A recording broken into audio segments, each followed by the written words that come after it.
A new court filing reveals allegations of a secret gold rush in the woods of Dents Run, Pennsylvania. We feel we were double-crossed and lied to. Dennis Parada, a treasure hunter, is suing, claiming years ago he detected a possible trove of gold and silver buried underground that could be worth millions and led the FBI to it. We brought him up here in the snow, set the GPL up, and set the test off, and the machine lit up gold. I mean, it was bright. The light bulb almost blew out. Area folklore has it in 1863, during the Civil War, Army soldiers lost a shipment of gold in the Pennsylvania wilderness.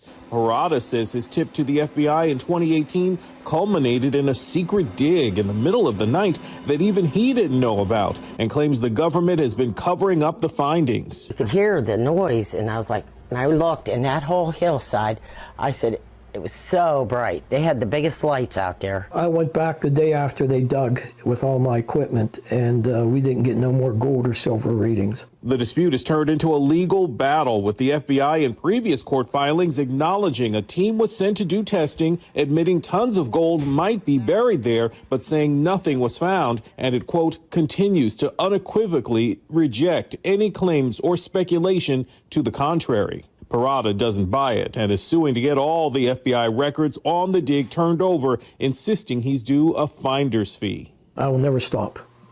I will stick at this until the end, until I know everything that happened to that gold. The Justice Department has turned over some documents, but court filings claim others are missing. A judge now has to decide whether to ask the FBI to cooperate further. Derek Dennis, ABC News.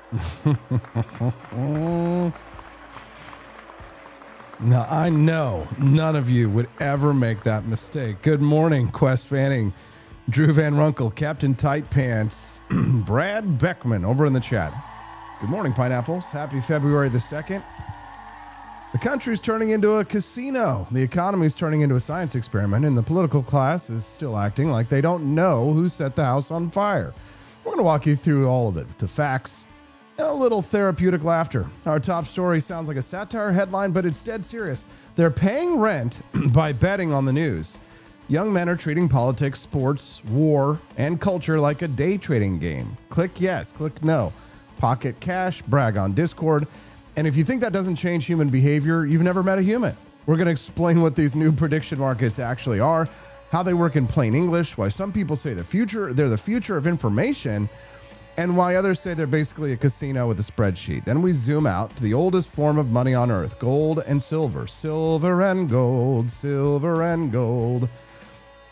Just had a wild run and a sharp pullback that's screaming a message about fear, confidence, the dollar, and whether people trust the system or not. And yes, later in the show, we are digging into the Epstein files, what was actually released, what the Justice Department is saying, why a lot of people are mad, why victims' attorneys are madder, and what this does and does not prove. Not clickbait, not just list politics, facts and process. And we're not doing this alone. Jon Miltimore is joining us to talk economy, markets, and why everything feels rigged, even when it's not always rigged in the way you think. And later, John Dennis from the Republican Liberty Caucus is here with the latest Liberty Scorecard for legislators. This is my kind of politics, my favorite kind. Not promises, not press releases, not vibes. Votes, right? Who actually stood for small government and who just pretended real hard. So pour the coffee, tighten the headphones, and settle in, because when everything becomes a market, everything becomes a temptation. And the only way we survive this era with our souls intact is with principles, discipline, a sense of humor, and a little AP for Liberty in the morning, 5 days a week, Monday through Friday, 7 to 9 a.m. Central Time. That's the Wake Up America show live. We're glad to have you here. Please click the like button if you haven't already, and click the follow button. If today's the first time that you've ever watched the Wake Up America show, I know you're going to love it. And if you end up loving it, so you don't lose us, click that follow button before you leave the show. Before you click away, click that follow button and then come back and join us. You'll get a notification on your Rumble app when we are live. But just remember, 5 days a week, become like JJ4884, a fan, and he makes Rumble donations and he helps us unlock bonus content. Stu B's last day being co-host on Glenn Beck Radio was Friday, still on Blaze TV. Is starting a betting market for events and specializing in elections. Hey, that's some really useful information that came with a nice tip. You're amazing. JJ, you the man. John Jacob Jingleheimer Schmidt. His name is my name too. All right, guys, I want you to picture a crowd outside a gold shop at 3 a.m. People in hoodies, people on their phones, people telling each other whispers like they found a secret tunnel out of a burning building. That was basically the mood of the precious metals market this week. Gold rocketing to record highs, silver going vertical, social media screaming, "This is the end of the dollar" every day, the death of paper money, the final victory for real money people. And then Friday hits, the trap door opened, gold got punched in the face, silver gets absolutely nuked, one of its worst days in decades. And suddenly the same people who were pounding the table are asking, what just happened? This is the story of every financial mania ever.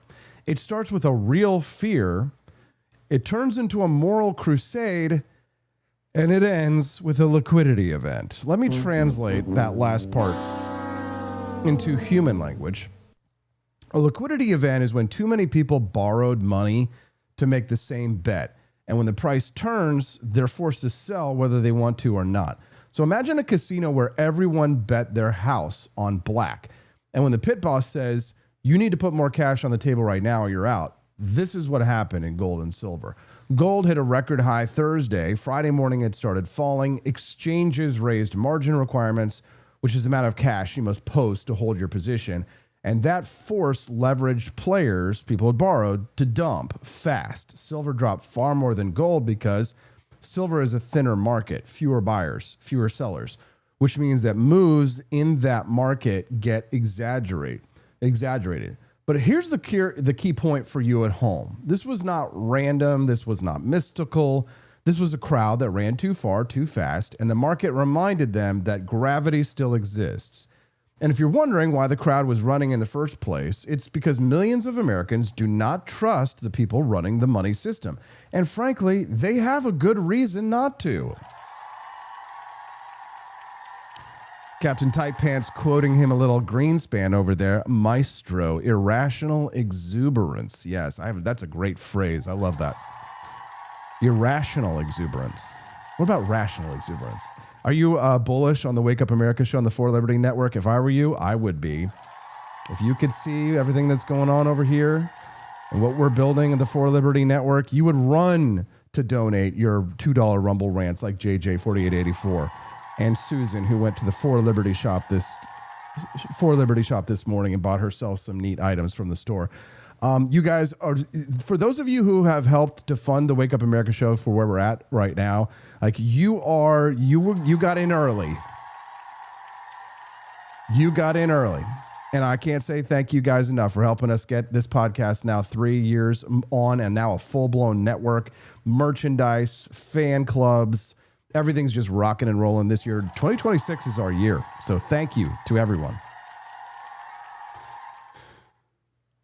So, trusting the money system, gold doesn't rise in a vacuum. Gold rises when people feel that the system is rotten. So when they feel their dollars buy less, or when people feel the game is rigged, when they feel government debt is out of control, they feel central bankers are lying. So for the past few years, Americans have lived through the worst inflation in a generation. Groceries up, rent up, insurance up, utilities up, everything up, except for their patience. So people look for a shelter, and for thousands of years, that shelter has been gold. The old saying is simple. Gold is money. Everything else is credit.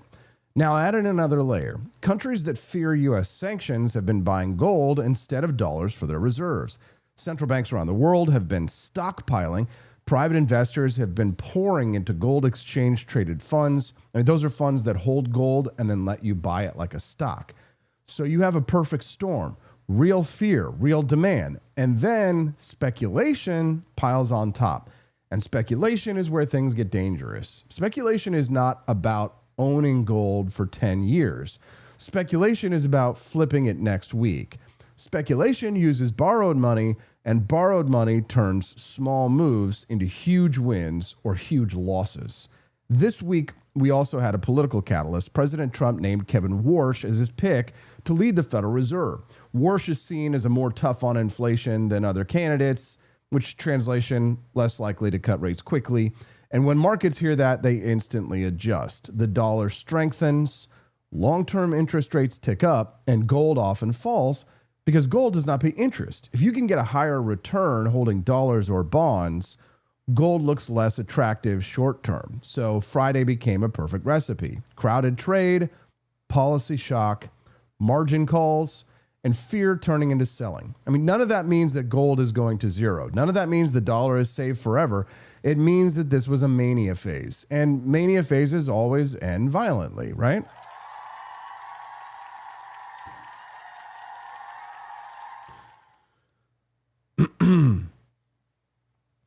So let me tell you a story. In 1849, when gold was discovered in California, most people who rushed west did not get rich. The people who made the most money sold shovels, sold jeans, sold food, and sold land near the mines. Sound familiar? During the dot-com boom, people bought companies with no revenue. During the housing boom, people bought houses with no income. During crypto manias, people bought tokens with no purpose. And during metals manias, people buy silver because a guy on the internet said it can only go up. The pattern never changes. The story always changes. Gold has had a real role. It has a real role. It's a store of value over long periods. It's a hedge against bad policy. It's a way to step partially outside of the system. But gold is not a get-rich-quick ticket. And silver is even more volatile, which means more drama, more upside, and more pain. This last week really proved something important. If this was truly a pure inflation panic, bond markets would be screaming. They're not. Long-term inflation expectations are not spiking. If this was a mass flight from the dollar would be collapsing. It's not. What we saw was a trade, not an apocalypse. A trade got crowded. A trade broke. And a lot of latecomers got taught a tuition lesson. Every bull market ends by convincing the public it is risk-free and then reminding them it never was. That does not mean the fears are fake. It means the timing was bad. So here's the common sense version of this story for regular Americans. Gold is not evil. Gold is not holy. It is a tool, like a fire extinguisher. You do not buy a fire extinguisher hoping your house burns down. You buy it because you know fires happen. Owning some hard assets is part of a diversified life is reasonable. Right? Betting your entire future on a parabolic chart is not. Last week was a warning shot, a warning about chasing, a warning about leverage, a warning about listening to internet prophets. The system is fragile. The debt is real. The incentive to debase currency is real. But markets do not move in straight lines. And anyone promising straight lines is selling something. The smart play is boring. Spread risk, own productive assets, keep some cash, maybe buy some metals, some equities, and most importantly, build skills, build income, build independence. Because the real hedge against chaos in the world is not a shiny rock. It is a capable human being. And that is the part no one on financial Twitter ever sells. Can I get an amen?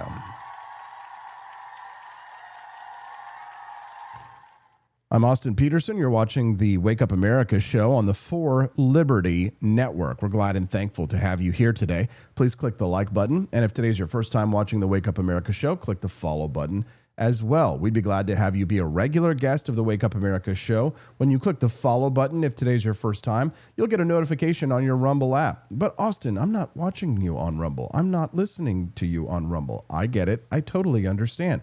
We'd love to have you join us on Rumble, though, because Rumble is the only platform that truly believes in free speech.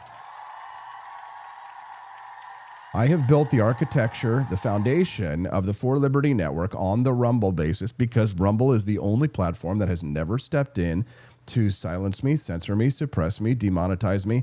Rumble has gone out of their way to make it possible for people like you and people like JJ4884 to make those $2 donations. But as for me and my house, we will diversify our assets.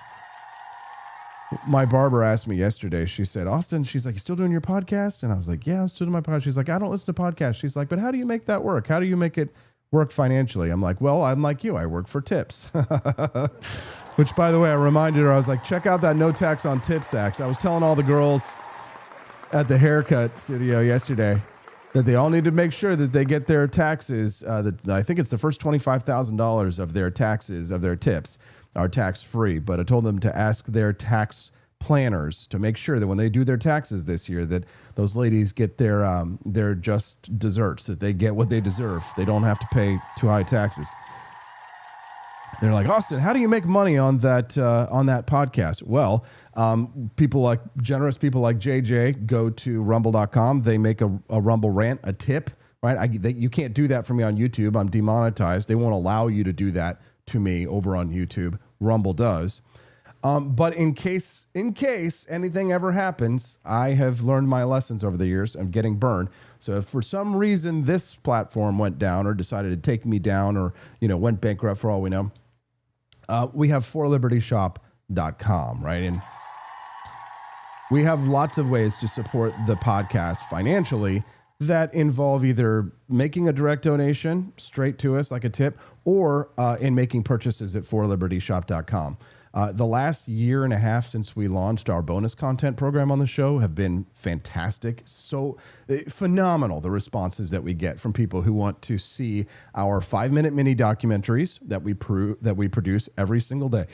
It's an unlockable on the show. You want to see the bonus content, you unlock with a Rumble rant, or you go to forlibertyshop.com, you make a purchase during the live show, and that helps you to unlock and see and hear the mini documentary that we produce 5 days a week.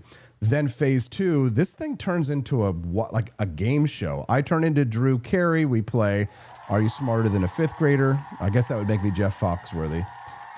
And we all compete against each other with mini games at home for real prizes from the Grift Shop, which is why it's the Great Grift Off Liberty Loot Live, phase 2 of the bonus content. So for those who don't know, we have got incredible bonus content for you today if we hit the $100 level, and we're well over halfway there to unlocking phase 1. So keep it rocking, keep it rolling. Thank you, Quest Fanning, who says just the tip. No, just $25,000 of the first $25,000. So thank you for all your tips, because guess what? I think that they might be partially tax-free. Don't forget to also click that like button.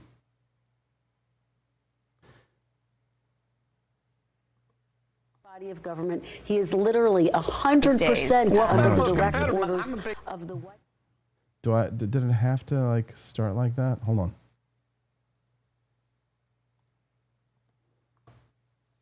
These days. Well, look, Fetterman, I'm a big fan of Fetterman. We don't agree on everything. We don't agree on a lot, frankly, but number one, John Fetterman is what cool looks like. And number two, part of that is because he dresses like Adam Sandler. There you go. But he's a good man. And John Fetterman dresses like Adam Sandler. Hey, Brad, can you make a meme of John Fetterman dressed standing next to Adam Sandler, like two pictures of them standing next to each other? He dresses like Adam Sandler. I think that one would go viral this morning.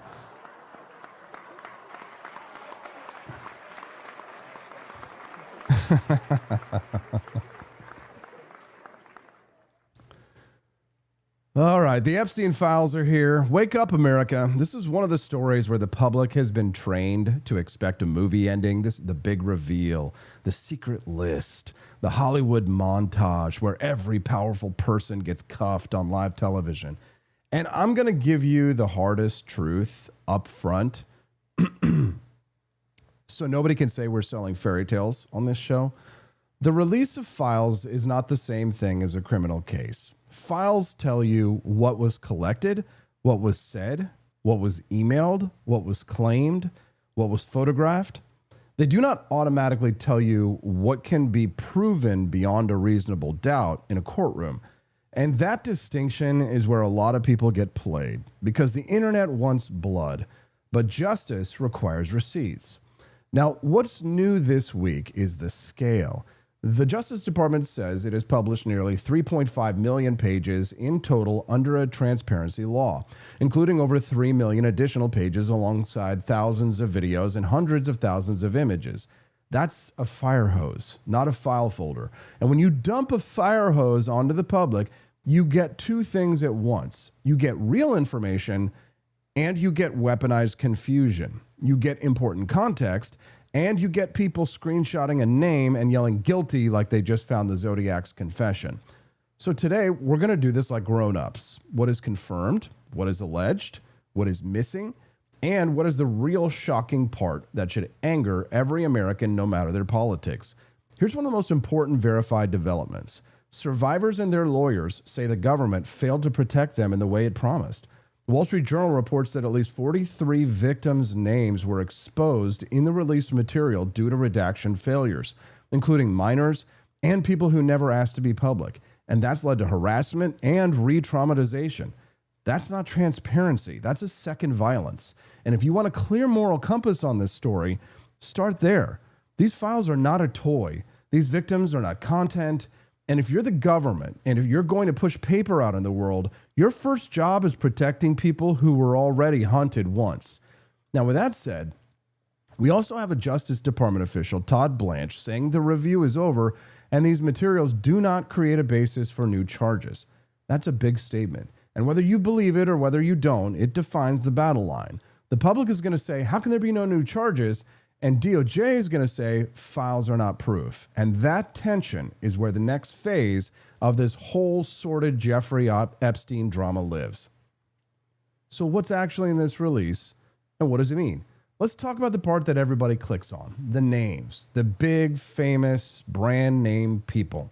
Multiple reports say that this latest material includes emails or references involving high-profile figures, including tech titans, finance power players, and celebrity world names. And I want to say this slowly so people don't pretend they didn't hear it.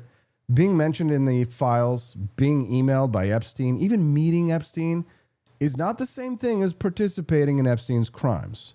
Epstein was a social predator. He collected status the same way some people collect baseball cards. He wanted to be seen with power. He wanted to name drop. He wanted to get into rooms he didn't deserve to be in. So the files are a map of his contacts and his attempts to contact people, not a signed confession from every person who ever crossed his path. And this is why smart journalism is careful with language. Correspondence is not co-conspiracy. Photo is not proof. Allegation is not conviction. And we don't know if the meeting happened is not a footnote. It's the entire point. That said, this is still important because even if you strip away the tabloid bullseye, what you're left with is a very ugly truth about elites.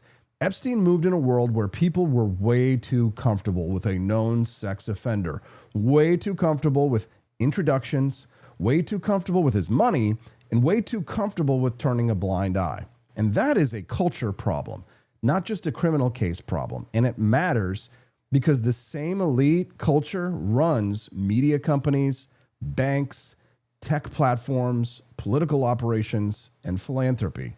So even when you can't prove a charge, you can still see the network. You can still see who kept the doors open.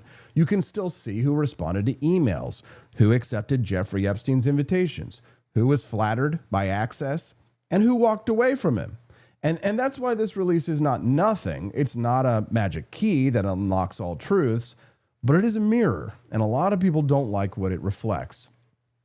And here's the other important piece on this. Like, these releases are massive, and some material can be duplicative or contextless. DOJ itself says some documents repeat across different investigations. That means that you will see the internet discover the same thing 3 times and call it a new bombshell each time. So if you want to be hard to manipulate, you have to demand one thing every single time. Show me the primary document. Show me the date. Show me the context. Show me whether it's a claim or a verified fact. That's how adults stay sane in a panic economy.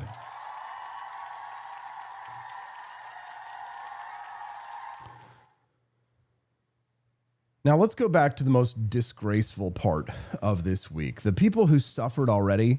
The Wall Street Journal reports that DOJ's release included material that failed to protect victims, including names and personal details that absolutely should have been redacted. And if you're wondering why that matters, let me put this in human terms. Imagine surviving a predator like Epstein. Years of pain, years of therapy, Years of struggle, mental health challenges, rebuilding your life, and then the government of the United States, in the name of transparency, drops your identity into the wildest corners of the internet where sick people get a thrill out of harassing victims. That's not a technical glitch. That is a moral failure. And survivors' attorneys are not just complaining, they're seeking judicial intervention and even calling for an independent monitor to handle redactions. This should be a bipartisan moment. You can want accountability for elites and still demand protection for victims. In fact, I think you can't claim to be pro-justice if you don't protect the innocent people who got hurt. Now, DOJ officials say the problems were minimal and quickly fixed once notified, but that answer does not satisfy the basic question. Why was the burden on the victims and their lawyers to find the leaks after the fact? Why wasn't there a better process before it went live? Why should survivors have to relive again just to get their names taken down? And this gets to the bigger issue, trust. Because when government says we're releasing everything, people don't believe it. When government says there's nothing to prosecute, people don't believe it. And when government can't even redact names properly, people have even less reason to believe it. They're a breeding ground of distrust, which creates a perfect market for the conspiracy hucksters. And some of those hucksters are on the left, some are on the right, and all of them have the same business model. Keep you angry, keep you clicking, keep you feeling like just one more drop will finally prove your side was right all along. But here's the problem. Justice doesn't work like a QAnon drop. Justice works like a prosecutor, like evidence, like chain of custody, like witnesses who can testify, like documents that can be authenticated, like crimes that fit statutes. That's why Todd Blanche is saying no new charges, because based on this material as it stands, there's no reason for them to call new charges, right? You don't have to like that, but if you want real accountability, you have to demand real investigative standards, and you have to demand a process that doesn't victimize survivors again. Because if transparency turns into a meat grinder for innocent people, then we aren't cleaning up evil, we're just spreading it around.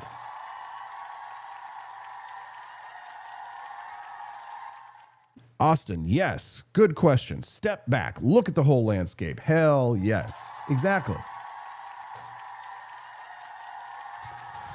This is why we have over 106 people watching us live over on rumble.com. Good morning, everyone. Please click the like button and the follow button as well. Hope you're enjoying the Wake Up America show this morning. We'd love to have you be a regular guest, so make sure you click the follow button before you leave today if today's your first time. All right. Here's what you should demand next, right? If you don't want to get played, here's where I land on this. Right? The Epstein story is a 3-layer truth. Layer 1 is the obvious monster, Epstein. His crimes, his victims, that's real. Layer 2 is the elite ecosystem that let him operate. The doors that open, the reputations that protect him, the people who looked away, right? That's real too, even when it doesn't lead to handcuffs. And layer 3 is the government process. How these files are released, redacted, verified, what counts as evidence, what doesn't, and whether the state is competent enough to handle a release this big without hurting the wrong people. And this week, that third layer looks shaky. So what should you demand? Number 1, protect victims first. Real redaction standards. Independent review if necessary, and an end to turning survivors into collateral damage. Number 2, if there are no new charges, then explain it clearly. Don't hide behind bureaucratic words. Show the public what should be required to prosecute and what is missing. Number 3, stop letting name list politics replace facts. If a person is mentioned in a document, that is a data point, not a verdict. And if you care about the truth, you should want to get this right even when it hits your enemies. Because if you don't, the standard you create today will be used against your side tomorrow. And finally, let's talk about the temptation. The temptation is to believe the world is a single string board, that everything is connected, that there's a one-page list that explains all evil. But evil is usually more boring and disgusting than that. Evil is banal. It's institutions failing, people looking away, status worship, money worship, and a predator who learned how to turn wealth into access. Have you ever seen Stephen King's It? The evil in the community is not just Pennywise the clown. It's not just the the demon from outer space that has taken over the town of Derry, but it's the town itself. How many times were evil acts being committed, perhaps by Pennywise or by a member of the community of Derry, and everyone looked away? That's evil too, right? But it's a boring evil. Right? This is why this story will never satisfy a crowd who wants a movie ending. But it should satisfy anyone who wants real reform, because the lesson is clear. When we stop holding power accountable, monsters thrive. And when we chase clickbait instead of facts, monsters get to hide inside the chaos. And that, my friends, is exactly what we can't allow. We have to fight their deadlights. Good morning, Rise and Freedom. I'm Austin Peterson. You're watching and listening to the Wake Up America show. We're glad and thankful to have you here. People like Arvolt24, Relaxia McGroy, Jimmy Joe Patty, drinker of Revere's Rebel Roast, Booty Sweat, and so many others hanging out with us over Booty Sweat. Let me see your booty sweat. I want to see your booty sweat. I'm so thankful to have such a smoking hot, beautiful, redhead libertarian wife, Stephanie. She fights so hard for us. She works so hard behind the scenes to make everything happen. I sent her this reel from Instagram where it showed Marge Simpson, and she was trying to save the life of the family that were on a runaway roller coaster, and she was like building the tracks before they would go over the crack on the track. And I sent that to Stephanie. I'm like, that is you. She's behind the scenes, busting her butt. Look at BB for Liberty over in the chat, counting all the shekels, making sure that all of the dinars and the simoleons are added up. Speaking of simoleons. Can you bless me with something? Oh, gosh. Oh, gosh. Money-wise. Please. Can you suck it? Excuse me? What? You forget who's the suck it in this. Can you bless me with something money-wise? Head on over to forlibertyshop.com this morning, guys. And if you've never tried Revere's Rebel Roast, today's a great day to do it. Freedom. Freedom. It's the only fun word I can think of. Freedom is found at forlibertyshop.com. Our founding flavors coffee. A lot of F's in here. Fa. Freedom Family Fridays. We got a lot of F's in here. Founding Flavors Coffee is available at forlibertyshop.com. Founding Flavors at forlibertyshop.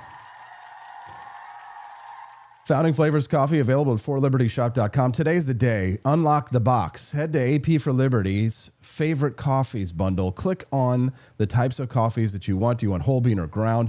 Just get the top 3. Add it to cart. Check out today. Unlock the bonus content and try them all. Join me, Stephanie, and Justin in Boston, May 1st and 2nd for the Peterson's Patriots Boston 250th anniversary tour. It's going to be so much fun. It's going to be May. You might have been hurt, babe, by your government. I guess I'm going to have to sing that when we get to Boston. On the first day of the Liberty Tour, it's going to be May. You might have been enslaved, girl. That ain't no lie. Every little thing you do. Okay, that's enough. Peterson's Patriots, Boston 250th anniversary tour. If you are a member of the Peterson's Patriots program, just remember you do get that sweet little 20% discount. So use your code and book the ticket today. We are proud to announce that we have hit the amount necessary to go to Boston, so we will see you all there. But if you've already bought your ticket, now go head over there and get your merch for the tour. Yes, we've got an optional upgraded merch package that you've got. Actually, 2 of them. Brad made them.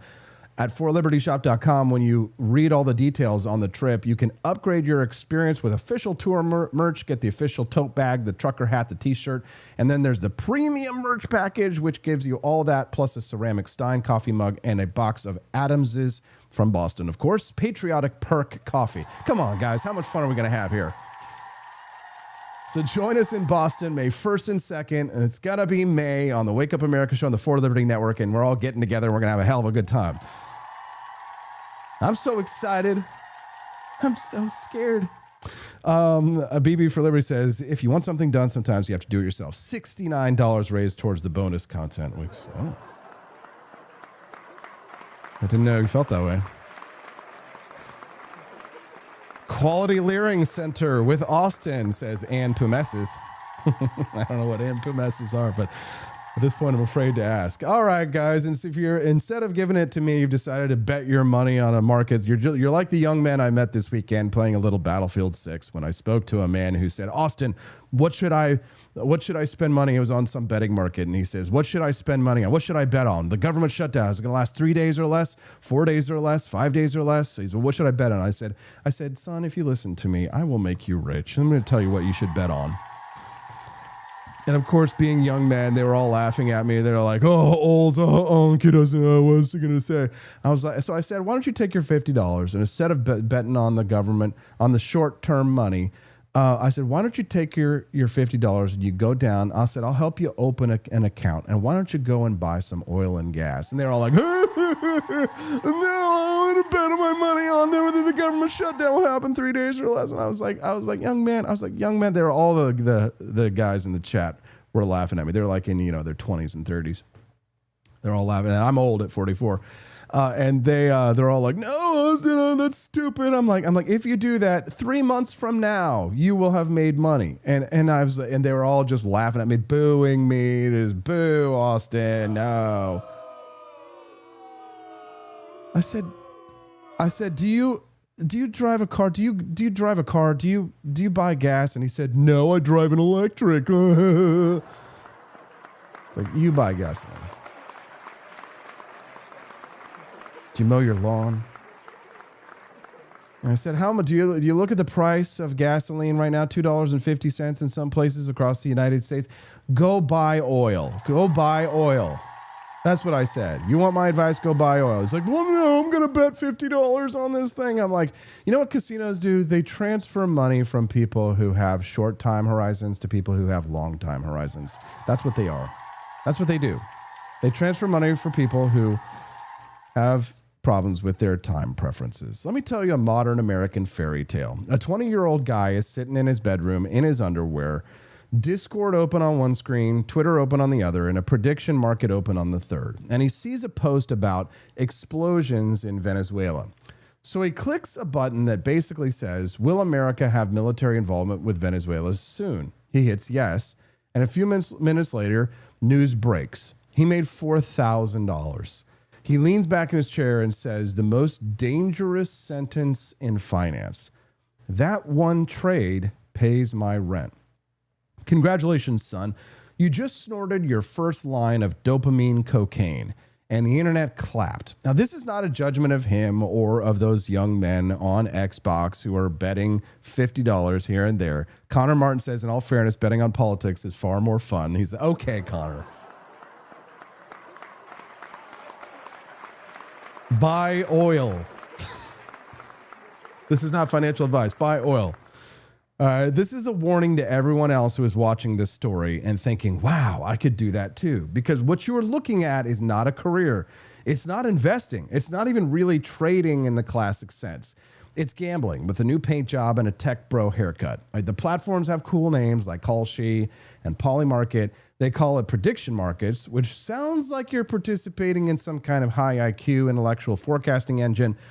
But strip away the marketing, and here is the simple version. You're buying a yes or no ticket on whether a thing happens.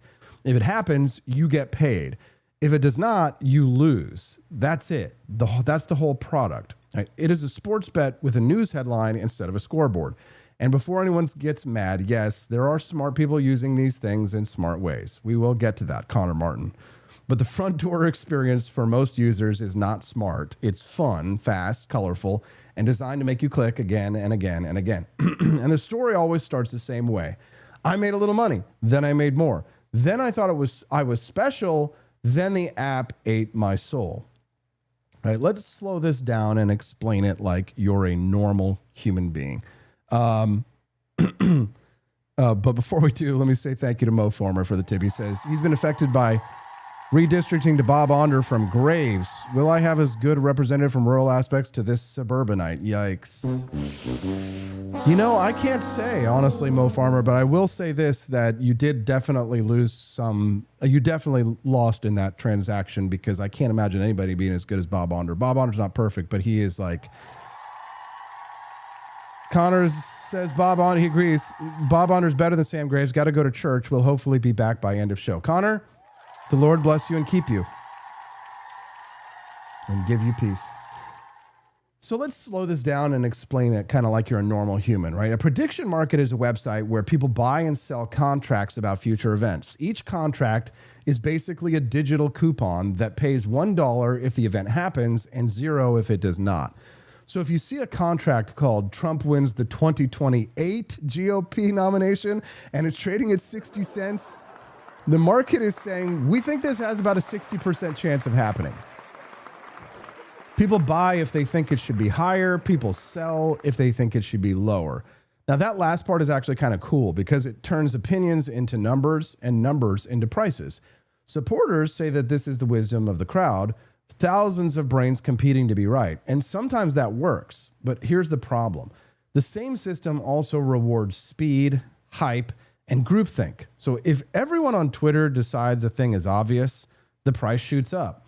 And now new users see a high number and think, wow, everyone knows something I don't. So they buy too. And suddenly you don't have the wisdom of crowds anymore. You have wisdom of the mob. This is exactly what happens in meme stocks, crypto pumps, and now prediction markets. The platform doesn't care why you click buy. It only cares that you click buy. And the platform gets paid whether you win or lose. So file that away. Remember that for later. So let me pull the camera back even further, because it's not just about a couple kids clicking buttons on their phones. This is about a company called Polymarket. And the story of Polymarket reads like a modern tech thriller. A few years ago, the founder was getting his door kicked in by the FBI at dawn. Federal prosecutors were investigating whether Polymarket was violating anti-money laundering laws and operating as an illegal, unregistered betting exchange. Well, fast forward to today, the investigation is dropped. The New York Stock Exchange's parent company has invested. Donald Trump Jr. becomes an advisor, and Polymarket is now valued around $9 billion. That's billion with a B, and its founder is a billionaire. So this platform went from possible criminal enterprise to global truth machine almost overnight. And that should make everyone pause, right? Polymarket does not work like a sports book. It lists contracts that pay $1 if an event happens and $0 if it doesn't. Those contracts trade like stocks. If a contract is selling for 41 cents, the site tells you there's a 41% chance of that event occurring. So when people say Polymarket predicted Trump would win or Polymarket predicted a war, what they really mean is that a lot of people put money on that outcome and the price moved. Here's the problem. Polymarket's international platform is largely anonymous. Most users do not have their identities verified. Economists have warned this makes it easier to trade on inside information, to run multiple accounts, to trade with yourself, to fake volume, and to manipulate markets. A Columbia University study found signs that around 25% of Polymarket's trading volume may be wash trading, which means fake activity designed to make a market look busier than it is. And then there are the stories. Traders making hundreds of thousands of dollars betting on the downfall of Venezuela's president hours before a secret U.S. operation, bets on a Ukrainian town being captured based on a map that was briefly wrong, bets on the Nobel Peace Prize placed the night before the winner was announced. Each time the company says that the system is transparent, each time critics say this looks a lot like insider trading with extra steps. And remember, Polymarket has almost no fees and almost no revenue. Its entire business model right now is growth, users, attention, cultural power. So when you hear a 20-year-old say he paid rent on Polymarket, understand he's riding a wave built by a multi-billion-dollar platform that sits at the collision point of crypto, gambling, politics, and finance. This is not a side hustle story anymore. This is a system story. Now, to be fair, there is a real argument for these markets, and it is not stupid. It goes like this. People lie to pollsters, people lie to their friends, people lie on social media, but people are much less likely to lie to their wallet. When real money is on the line, people do more research, pay more attention, and think harder. That could produce better forecasts than TV talking heads, partisan polls, and podcasters like myself. Right? There's also a concept called hedging, which is a fancy word for insurance. If you own a business and you're worried a war will break out and hurt your supply chain, you could buy a contract that pays if war breaks out. So if the bad thing happens, your business suffers, but your bet pays. That is a legit use case, like insurance. There's also something kind of beautiful about a system that rewards people for finding truth early. In theory, it punishes propaganda and rewards accuracy. Right? That is the sales pitch. And sometimes it actually works. But, and this is a pretty big but, a kitchen knife can be used to cook dinner or rob a gas station. The tool is not the moral agent. The user is. Here's why this turns into a casino so fast. Here's the part nobody likes to talk about. These products are built like slot machines with a spreadsheet skin. Fast feedback, constant updates, bright colors, percentages moving, little wins lighting up your brain. This is a neurochemical trap. Your brain loves uncertainty plus reward. That combination releases dopamine. Dopamine does not mean actual happiness. It means anticipation. It makes you want to do the thing again. That is why casinos use it, and why these apps have push notifications. And then when you add social media into the mix, guys, people are posting screenshots of these enormous wins. They're running Discord channels. They're selling referral links. They're creating the I am a trader identity online, right? You're no longer just making bets. You're playing a character. And characters don't quit. Characters double down. This is how you go from I made $100 for fun to I need to make rent on this thing. And the moment you need the trade to work, you are already dead. Let's talk about the hidden landmines in this, okay? Let's talk about what no one puts in the commercial. Right. Number one, thin markets. Some contracts on these markets have very few real participants. That means that one big player can push the price around and make it look like the crowd knows something. Right? Number two, wording risk. Contracts settle based on specific definitions. You can be right in spirit and still lose on a technicality. Number three, platform risk. You do not hold cash in a bank. You hold numbers inside a private company. If they freeze accounts, if regulators step in, if there's a hack, you are along for the ride. Number four, insider temptation. If you can bet on war, resignations, government actions, you've created a financial incentive for people with privileged information to profit. Even if most users are honest, the structure itself invites abuse. And finally, regulatory whiplash. The rules for these markets are still being written. What is legal today may be restricted tomorrow. That is not a stable foundation for a career. Brad, clip it. And put the little numbers next to it. Thank you, sir. Okay.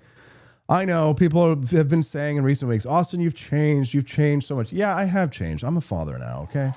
I'm a dad. Being a dad changes you. Being a dad will make you see things differently. So here's my dad talk. I'm putting on my dad voice. If you're using these apps, treat them like entertainment, not income. If you're paying rent with a prediction market, you're not an entrepreneur. You are one bad streak away from moving back into your childhood bedroom. Do not confuse a hot streak with a skill. Do not confuse luck with identity. Real wealth is built by owning productive things, building skills, creating value, and playing long games, not by clicking yes faster than other guys on Discord. These markets may end up being useful tools. They may end up being historically important. But for most people, most of the time, they will function like a casino. And casinos are very good at one thing, transferring money from impatient people to patient people. If you want a real edge in life, it's not secret betting markets. It is discipline, patience, and building something real. And that advice, unfortunately, does not come with push notifications.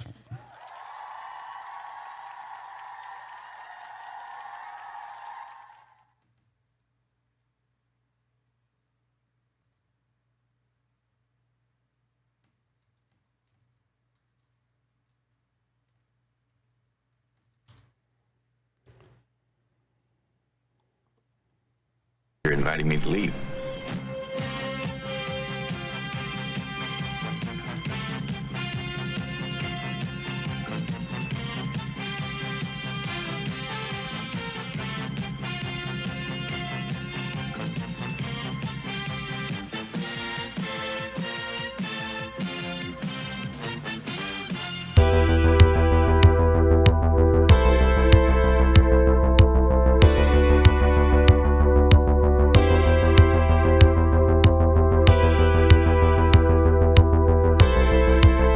Are you tired of the strange radioactive effects of leftist culture?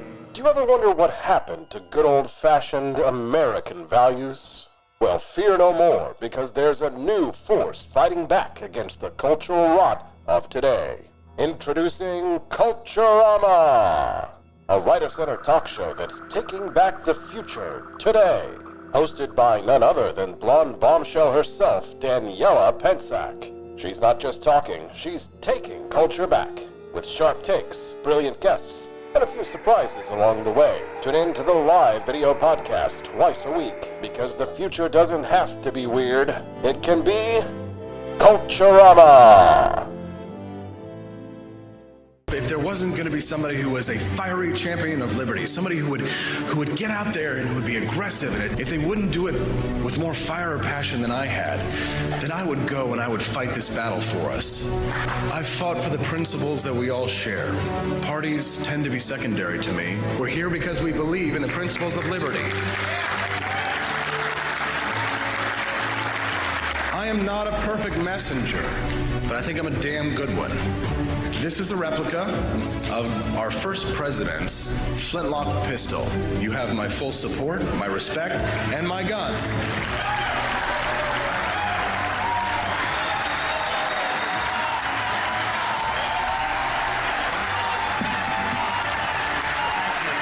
I think that at the heart of my philosophy is much more libertarianism than well, that's the fashionable word these days, I guess. A conservative is no longer just that. He's a libertarian and always has been.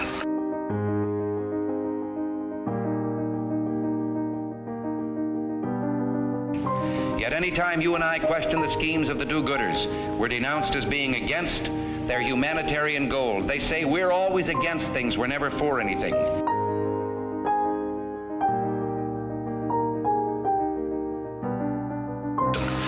What is fascism? Fascism is private ownership, private enterprise, but total government control and regulation.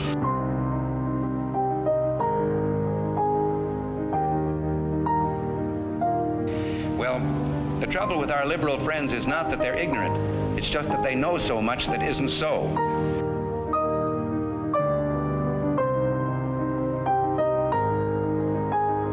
If we lose freedom here, there's no place to escape to. This is the last stand on earth.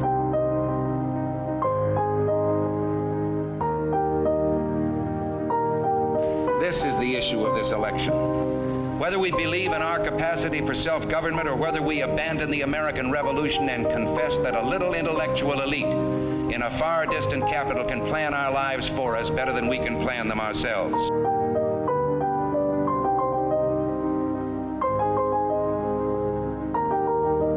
The conservative, so-called, is the one that says less government, get off my back, get out of my pocket, and let me have more control of my own destiny.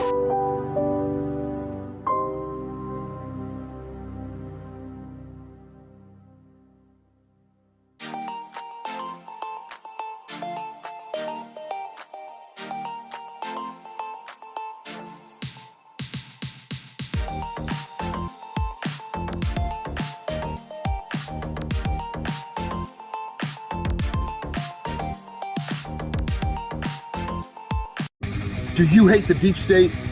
Do you reject the Antichrist? When the Founding Fathers dreamed of liberty, they forgot one thing: coffee.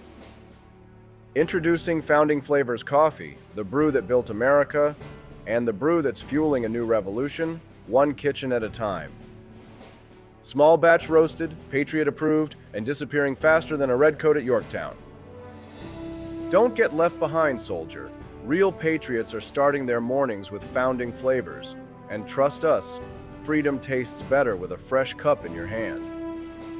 Stop drinking those tyrant brews who take your money and don't support your values. Stocks are limited, demand is booming, and your morning deserves a taste of liberty. Order now at forlibertyshop.com before the next shipment gets signed, sealed, and sold out. Founding Flavors Coffee, the official brew of morning rebellions everywhere. Get yours at forlibertyshop.com. Welcome back to the Grammys. Potato. If you had me saying potato on Polymarket, you just made a ton of money. So congratulations, Noah_22, whoever that is. I wonder what insider bet you could make if you were that level of celebrity. Good morning, Rise and Freedom. I'm Austin Peterson. You're watching and listening to the Wake Up America show on the For Liberty Network. Joining me now, Jon Miltimore. He's a longtime economic writer and analyst. He focuses on markets, incentives, and how policy collides with real life. Jon, welcome back to the Wake Up America show. It's Mondays with Miltimore. It's good to see you. Good morning, AP. How you doing today? Doing good, bud. Always love having you on the show on Mondays. It's nice to see you. You know, a firm, steady hand, a fellow father. I was talking a little bit right before you came on because I was warning people about these betting markets and casinos, putting on my best dad voice. And I know you're really excited about them, but it always is important to leaven it with a little bit of like, be careful. Don't bet the house. Hey, that's good advice. No, I'm two-minded on that. In fact, we when you invited me on, I like this for two reasons. We'd have a couple pieces coming out in the Daily Economy this week and next week on this, and they're a little different. Like one is, I think prediction markets are great. I'm an apologist for them. I like having them. I have no moral problem with them. That said, I think people need to be very careful about, as you say, betting the farm on these things. And we have a piece that explores that. You know, there is a lot of gambling is a new trend. We know that states are legalizing it. It's becoming easier to place bets. When I used to do it, I had to go offshore accounts, you know, in like Aruba to place my bets. It's getting easier to do. But, you know, it's like Vegas, that the house is going to win. You need to understand that. And you can be really good at this and you're still probably going to lose. And you need to understand that. And you know, gambling can be a compulsion. You can lose a lot very quickly if you're not careful. Now, Jon, are these prediction markets closer to financial markets or to casinos? I think they're closer to a financial market, and I know people have problems with them for all kinds of different reasons. I like it. You know, to me, it was, you know, Brian Kaplan has a website, and it's called Bet On It, and I don't know where he got the name. I think it comes from the idea like if you actually, you know, words are wind, right? Like people can say anything. You can say, I think the Seattle Seahawks are going to crush the Patriots. They're going to do, you know, people all have their opinions, and you say, well, let's bet on it. And people are, well, you know, suddenly, you know, you talk about throwing $1,000 on it and things change. And this is where, you know, prediction markets come in. Like, how confident are you? You can lay wagers on this. And this is a great way. I stopped going to political polls and started looking at prediction markets because I think they're better than the polls that we have today because it makes you have skin in the game, right? People actually have to go and lay money on this, and that makes a difference. And they're not perfect. Polling's not perfect. Prediction markets aren't perfect. But I think they're very effective. And I love that more and more sites are including them, that we're getting more attention on them, that it's easy to bet on anything, you know, including like whether or not a hurricane is going to hit, you know, make landfall here. And some people have a moral problem with that. And I never really thought about it, but somebody I know, you know, made a point like, well, look at a meteorologist. What is a meteorologist doing? He's predicting the weather. He's telling you, you know, watch out. Now he's just getting paid as a professional, but you know, a prediction market is going to look at that, and I think it's going to be more accurate than the weatherman because you're going to have a lot more data going into it. So I don't have a moral problem with people, you know, with prediction markets trying to, you know, predict if a hurricane is going to make landfall or, you know, some of these other things. So here's the problem. These are problems created by the incentives for this. If people can make money though by shaping perception, doesn't this create a new class of market manipulators? Oh, sure. Like there's obviously potential here for insider trading. And I say trading because that's really what it is. And you have people on the inside that can be, they have information. Like the Venezuela trade right the night before. Yeah. Somebody knew that that Maduro was going to get black bagged and made the exact right call at the right time and made like $52 million and then disappeared. Yeah, no, I was in Great Barrington actually when that happened, and we were discussing that, and like I said, hey, did certain people have information on that? I think it seems likely, and this is something that, like, again, if you're making bets on the prediction markets, or an NBA game, right? Like here's the thing too, we know like if you look at what the bets being placed on policy, it's nothing compared to what we see in sports betting, and sports betting works the same way. We had the NBA scandal where you had Chauncey Billups allegedly and others that were using their inside information to their own benefit, allegedly, right? There's several open FBI cases. So you have that exists. That is going to be part of this equation. And if you get caught doing that, you're going to be in trouble. And I assume, I don't know the federal laws on these things. I assume there's going to be penalties as well if you're doing it at a political level, but maybe not. Yeah, a lot of this stuff is being litigated and decided. This Polymarket, I think the head of the business was actually handcuffed and investigated for doing this. And now it's a $9 billion business. It's been invested in. Donald Trump Jr. has got a key stake in all of this financially. So Donald Trump winning the election has certainly changed things in terms of legalization for betting, hasn't it? I couldn't tell you Kamala Harris's stance on these things. So maybe it has, maybe not. I think there's just more action happening right now in state governments anyway. I think that's where most of these laws are being liberalized, we'll say, like allowing people to make these wagers, and that is the trend. There's going to be problems in this. Like again, what we know is there will be trade-offs. I've been pro legalized gambling for a very long time, partly because I used to, like I said, I was a little annoyed. I had to go, do this through offshore accounts. If people want to lay wagers, they're going to find a way to do it, even if it means, just finding other creative ways. That said, you are going to have lives ruined by it. Like it goes with the same with, like, say, alcohol or something, right? Alcohol ruins a lot of lives. Gambling can too, but humans are adults. They need to be responsible for their own behavior. I would tell people, be careful. Don't bet more than you can afford to lose. You can say all those things, but people will. They'll drink more than they should. They'll gamble, with more than they have. And those are things, but how do we treat humans? That's what we got to think about. Are humans adult, or do we need to have our hand held by the state who's going to direct our behavior and tell us, no, we're going to put you in jail because you shouldn't have been laying that wager? We're speaking this morning to Jon Miltimore from American Institute of Economic Research. It's Miltimore Monday. We love having John on at 8 a.m. Central every Monday since we launched this show, the Wake Up America show, the For Liberty Network. We now have 5 shows on this network. Our 5th one launching imminently. John, when are we going to get you a podcast on the For Liberty Network, dude?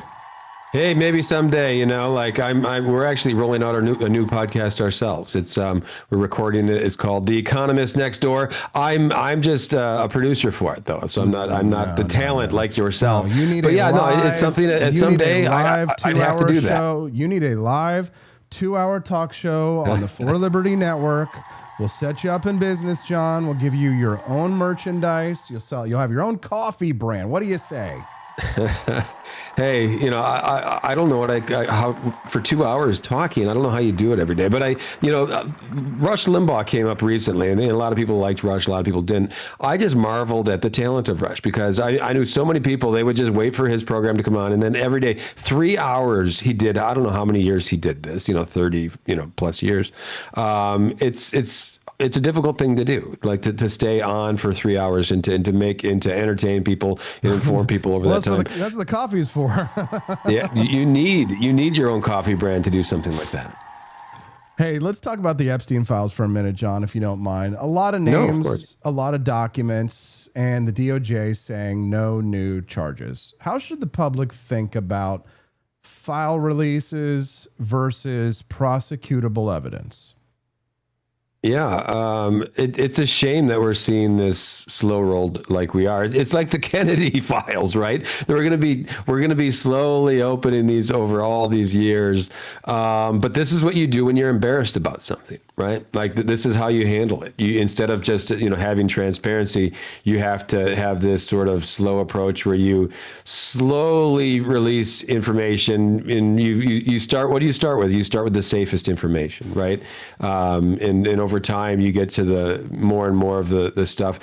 I'll switch to the JFK files, and you and I have talked about this a little bit, Austin. I know you're a bit of a skeptic, of the fact that there was any shady business, but in recent years we've been finding some pretty good stuff, including like we have CIA officials like James Angleton, who they were lying. We know that they were lying to the Warren Commission. That doesn't prove guilt, but it proves they were hiding something. When you have several people that were lying to the federal commission that was investigating this, and I think the Epstein files are going to be similar. We have all these very powerful people that are named in them.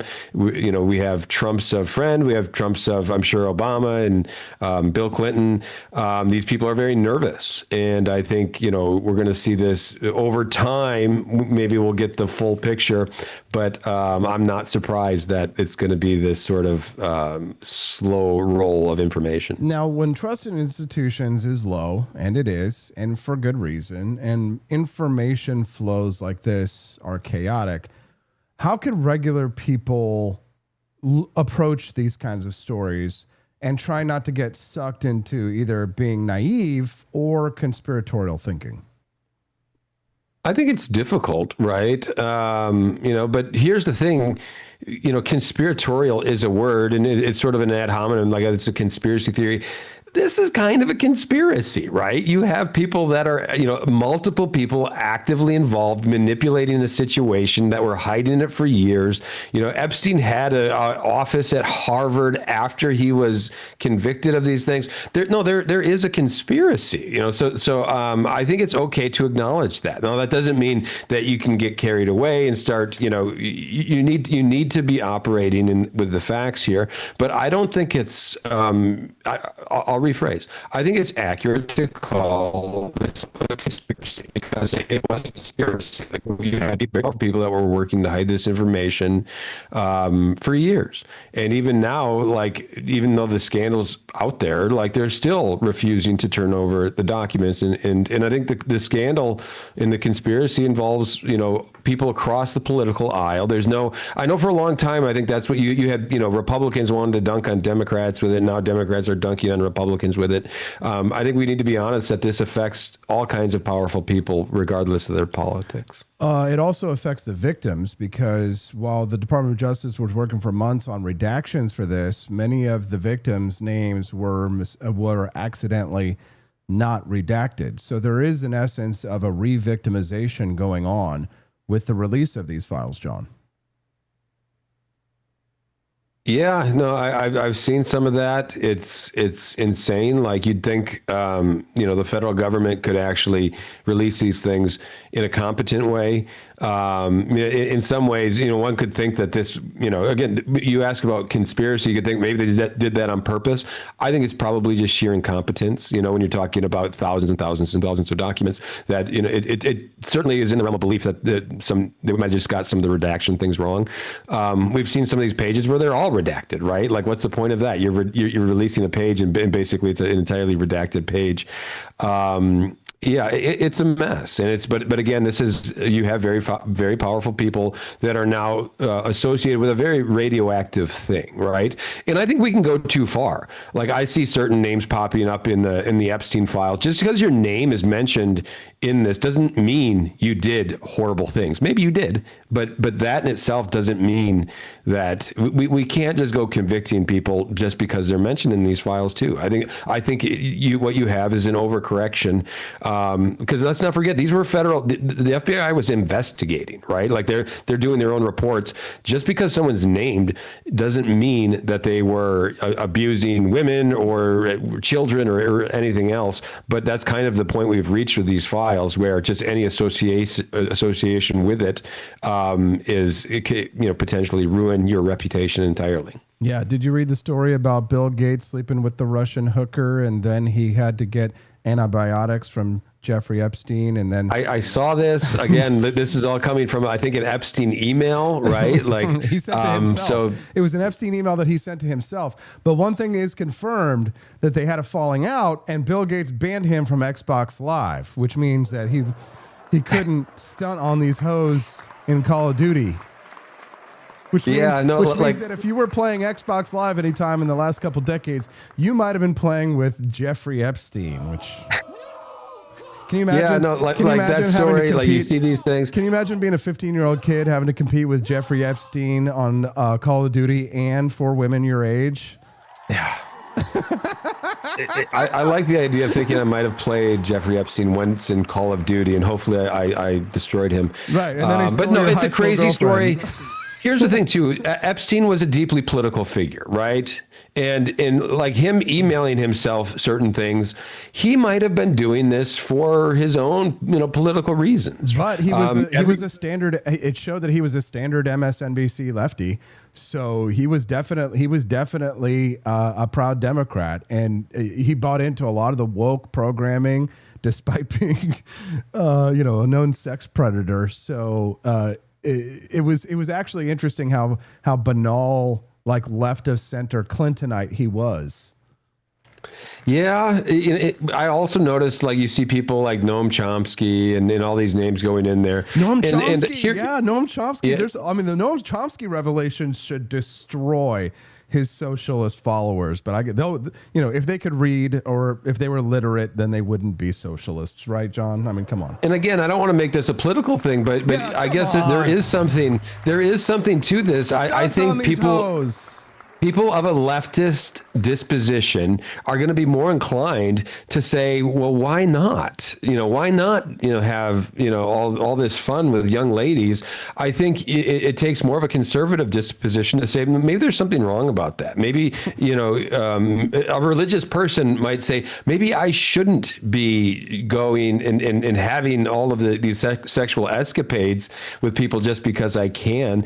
Now, again, I think a lot of people would want to do that. Like a lot of, men in particular, maybe some women would be like, this idea is very exciting, right? You have this very rich, powerful guy, and he has all these young ladies. I think it takes a very grounded person to say, maybe I don't need that. He was religious. He was Jewish. The Epstein files show the word goyim popping up over and over. In a 2012 email, Epstein himself used the term in a hostile rant to an associate. He talked about let the goyim make money by working hard in labor. We Jews make money in trading futures, in trading in the trade market. What's your take to that, Gentile? Well, tell me what a goyim is first. I don't know. You really don't know? Oh. No. Oh, oy vey. Yeah, a goyim it's a Gentile. But it's like a derogatory term for a Gentile. A goyim is the way that the Jews refer to people like you and I, because while being Gentile is the gentle way to say it, they have goyim that will work for them on Shabbos because they can't do anything. So therefore... Got it. Okay. So goyim is a bit of a derogatory term towards non-Jews. I guess here first is a question. I know Jeffrey Epstein was Jewish by ethnicity. He was not a practicing Jew, was he? Not to my knowledge. Okay. But that's not going to stop Nick Fuentes and the Groypers from jumping all over that. Certainly not, and I wouldn't expect them to. But no, I think there's a difference. Like I don't think Jeffrey Epstein was probably a religious guy. I could be wrong. Maybe you have a listener like, oh no, he was a practicing Jew and everything else. I have my doubts, and I think a lot of people that were associated were probably morally, we'll say, of the agnostic bent when it comes to these things. And you probably got some hypocrites too in there that called themselves devout Jews or devout Christians and still went and did these things. I'm not saying that doesn't exist, but if you looked at people that were going to be flying the plane, I think a lot of them were of the leftist bent who had no moral problem with it. Like they didn't have to feel like a hypocrite because they saw no problem flying around with powerful people and having these kind of my conspiracy theory, John, is that the elite don't really believe in anything but what is good for the elite. I think you're right. Yeah, I think you're right. They're interested in themselves. Yeah. They're interested in power. They're interested in feeling good. Yeah. And I think that is the kind of the people that were flying on that plane were those types of elites. Yeah, religion for them is just a tool to get what is just an ends to their means, or means to their ends. John, is there anything else that you want to share before we let you go today, friend? No, just check out all our content at thedailyeconomy.org. You can find my work on The Take by Jon Miltimore. I have a new article out today on Landman. And Austin, have you been watching Landman? No, I've not. Fill me in. So watch it. Great show. They just finished the second season, and you'll like both the politics, and there's some great economics in there. They don't romanticize oil, right? Like it's all about it's Midland, Texas. It's the oil industry, modern day. You got wealth and power. They're trying to get this precious commodity out of the ground. It's difficult to get out of the ground. It's dangerous. People die doing it, but they also show why we do it, because the world runs on oil. They're very honest about that. And, I think they're much more honest than a lot of people who embrace the alternative, energies. And they show that over and over again. They're very critical, I think, of when people try to say, oh, these green energies, they're like, they're not as green as you think. And that's one of the reasons I like the show. But Billy Bob Thornton's amazing in it. It's on Paramount Plus. Me and my wife just finished second season. It's outstanding. Oh, that's good recommendation. Also, if you're going to be reading anything soon, it should be The Take by Jon Miltimore on Substack. You can find my take on that tomorrow. It'll be out on my Substack. John, these conversations are always phenomenal, and I'm just so grateful that we've been friends over the years, and you've been so generous with your time, always being here with us on Mondays, so much that we call it Mondays with Miltimore. Have a wonderful day. Hey, love being with you, AP. Have a great week, my friend. Have a great week. That's Jon Miltimore. Mondays with Miltimore. All right. Look at Rumble. Look at this. My Valentine's Day sponsor. Let's give it up. Give it up.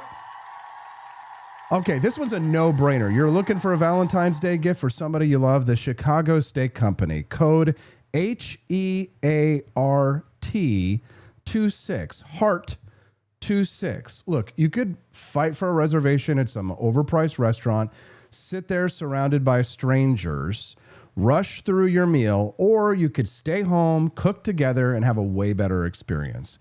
These are USDA prime steaks, juicy, hand-selected, wet-aged, up to 40 days, restaurant quality delivered to your door. Here's the deal, guys. It's the last week for free Valentine's shipping. If you order $199 or more, use code HEART26 and you get $145 in free gifts.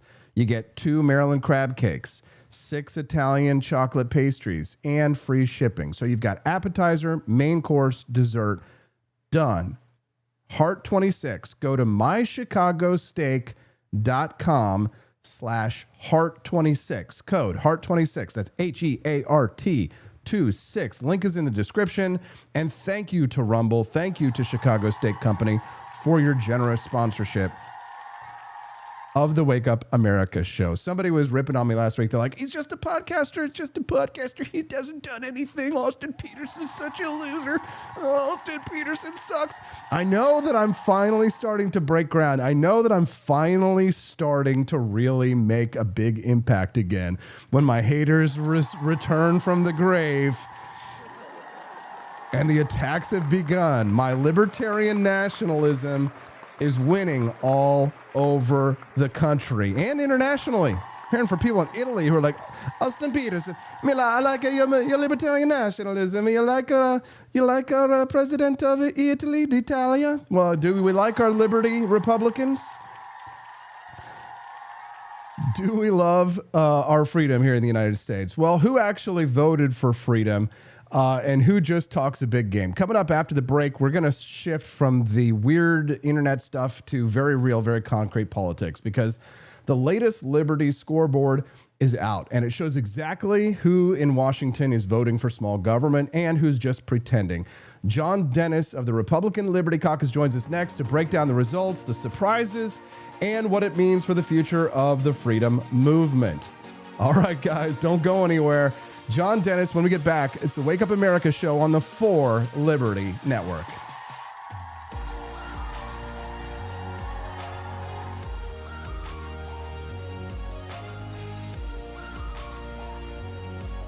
Pothead could one day get a whole new meaning. A new study suggests low doses of THC, the main psychoactive ingredient in cannabis, may protect memory and reduce brain damage linked to Alzheimer's when combined with an anti-inflammatory medication. The research was done in mice, but scientists say the fact that both drugs are already widely used could help speed the combo into human trials. If you develop a new compound, it can take 10 to 20 years to reach patients, Dr. Chu Chen, a professor in the Department of Cellular and Integrative Physiology at UT Health San Antonio, said in a press release. In this case, both drugs are already approved, he explained. That gives us a real advantage. That's potentially huge, especially since more than 7 million Americans currently have Alzheimer's, and that number is expected to nearly double by 2060 unless scientists find new ways to prevent or cure it. In recent years, research into THC has found that it can have medical benefits, including anti-inflammatory and neuroprotective properties. In the US, the FDA has already approved synthetic forms of the drug to treat chemotherapy-related nausea and appetite loss in cancer and HIV patients. However, it has a downside. Studies have found THC can harm learning and memory, but the exact reason why wasn't clear. So Chen set out to investigate. Back in 2013, he identified a key culprit, COX-2, an enzyme linked to inflammation and pain. Normally, COX-2 is low in a healthy brain, but it ramps up during injury, infection, or disease. It plays a unique role in learning and memory, helping the brain strengthen or weaken connections between neurons. But when COX-2 becomes overactive, it can also drive cognitive decline. Doing this between age 45 and 64 can lower your risk of dementia by 45%. When THC is given, it unexpectedly increases COX-2 in the brain, Dr. Chu Chen found in the study. That increase is closely associated with learning and memory impairment. In the past, researchers tried giving Alzheimer's patients COX-2 inhibitors, a class of medications that block the enzyme to reduce inflammation. But the treatment failed to improve their cognition, and it was linked to dangerous cardiovascular side effects. That's where Dr. Chu Chen's latest work takes a different route. Endocannabinoids, cannabinoids produced naturally in the brain, act on the same receptors as THC but often have the opposite effect. One key endocannabinoid, 2-AG, reduces COX-2 activity and cuts neuroinflammation. So Dr. Chu Chen asked a simple question. Can we block THC's inflammatory effects while keeping its benefits? The answer may be yes, with a little help from celecoxib, an anti-inflammatory drug and COX-2 inhibitor widely prescribed for arthritis and pain. Celecoxib has been used for decades to relieve pain, swelling, and stiffness in arthritis patients. In the study, researchers used very low doses of a THC extract and celecoxib, far below levels linked to heart risks in past Alzheimer's trials. Mice were given 3 mg per kilo of THC and 1 mg per kilo of celecoxib per day, the equivalent of about 18 mg THC and 6 mg celecoxib daily for a 165-pound person.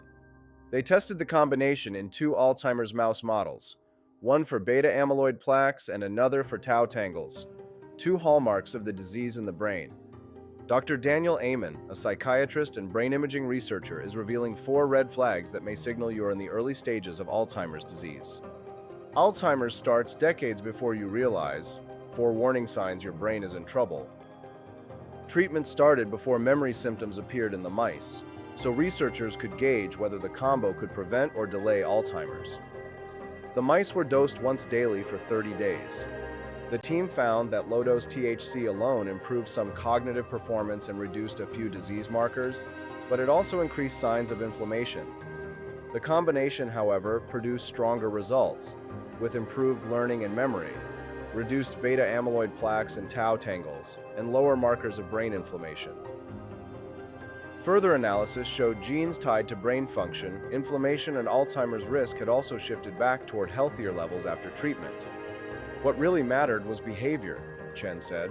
If cognition is not improved, then the treatment doesn't matter. And that's where the combination clearly worked better than THC alone.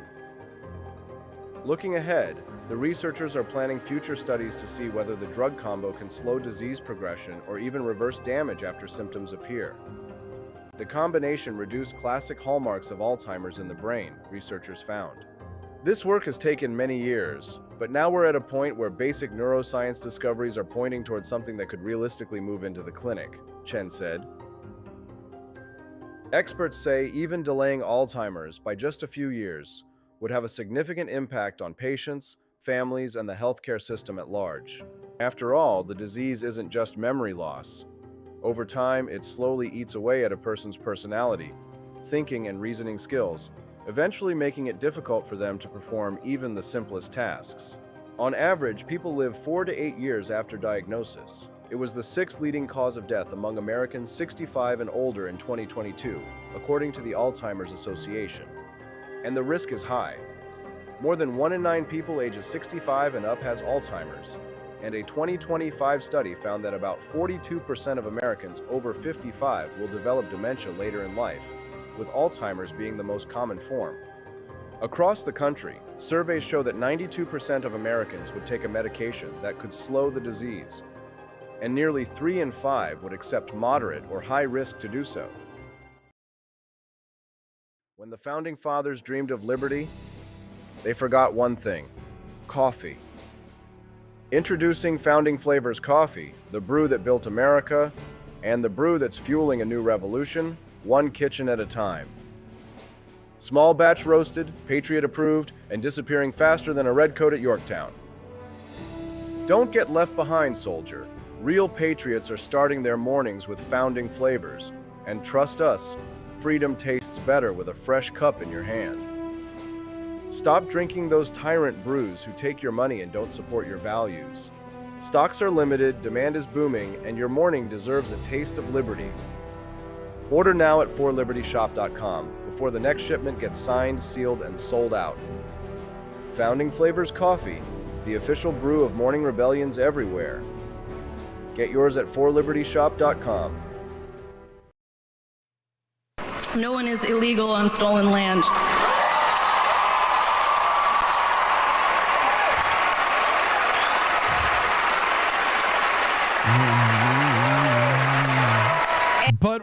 But wait. And there's more.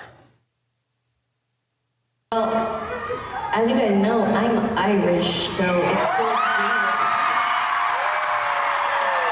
Obviously, I am not from here, but it's really cool to come somewhere and like everybody looks exactly like you. Oh, really? Billie Eilish. You can't have justice on stolen land. I'm Irish. Well, not really. I wasn't born here, but, it's nice to come somewhere where everybody looks like you. Oh, shut up. Shut the hell up. Get out of here. Boo. God bless America. You can't say it's nice to come to the United States where everybody looks like me, can you? No, not without being called Hitler.